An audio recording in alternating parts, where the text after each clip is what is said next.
The man came from Benares, the city of brocades.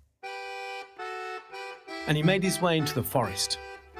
He was looking for an opportunity. He was looking for something special. But he got himself lost. And now that man in his little brown suit and his thin little moustache, well, he was panicking as the night was falling. And it's only when he heard a rustle and he looked there, terrified, thinking some wild animal was about to devour him, when he saw the huge body, the sides going up like mountains, and those tusks sweeping down.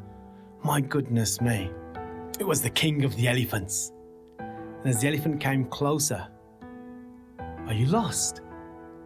Yeah, I can't find my way out of here," and he said, looking admiringly at those tusks and the ivory. I have to get back to my family. My family need me." "Oh, well, let me help you," said the king of the elephants. "You do that for me? Of course, I'll put you back on the road." So he lowered himself to his knees, and the man from Benares, he climbed onto his shoulders, and the elephant, well, took him back towards the main road. And all the time, the man from Benares was making a mental note.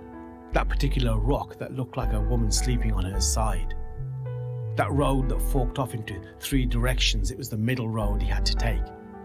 And the elephant, well, took him to the main road and wished him luck, and off the man went. And when he got back to Benares, the first thing he did was went to an ivory dealer. And at the ivory dealer's shop, he told him the size, the width of the tusks. And when he heard what the value was, he was happy. So a few days later, he returned to the forest.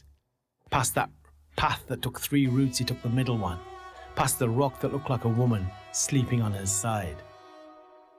In the twilight hours, he came to that clearing, and once more he heard the rustling. And as he looked up, "Are you lost again, man? You're silly, aren't you? You get lost easily." He said, No, I came to find you because I need some help. My family is hungry, you know, and I was wondering if you could help me. "In any way I can," said the king of the elephants. "Well, your tusk, if you could just give me a few inches of each one of those tusks, it would really help me." "Yeah, of course," said the king of the elephants. And he came closer and lowered himself. "But we have no tool." "I have this," he said, and from his bag he removed a saw. A saw that had 100 razor-sharp teeth. And he sawed away a couple of inches of each one of those tusks and plunked that ivory into his bag. He thanked the king of the elephants and off he went. He sold those pieces of ivory, and for a few months he lived well. But then he was back again in the forest.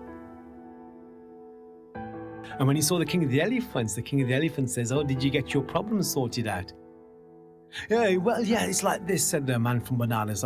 "I've paid my debts, the people that I owed money to, but I'm still back where I started. I'm not really any better off, so if you could help me with a little bit more of that ivory." And of course, the elephant readily agreed. And with his 100-tooth saw, well, he sawed off more. And then he came a few months later and took more and more and more. And each time, the elephant gladly gave of itself. Well, now there was just two little stumps left. Two little stumps, and now he wasn't being careful even. The man from Benares was cutting and hacking, so bits of his trunk were getting chopped, and in the end he pulled out those stumps until there were just holes in the sockets.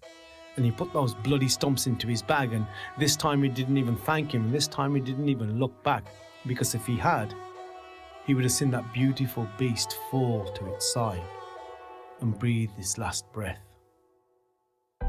Some while later, while the man with that bloody bag in his hand was walking towards the path that took three different directions, another beast, an old tiger, the most dangerous kind.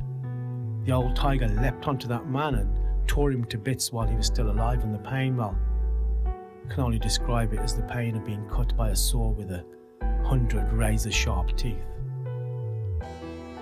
Some time later, all the elephants in that kingdom gathered and formed a circle around the body of their fallen king.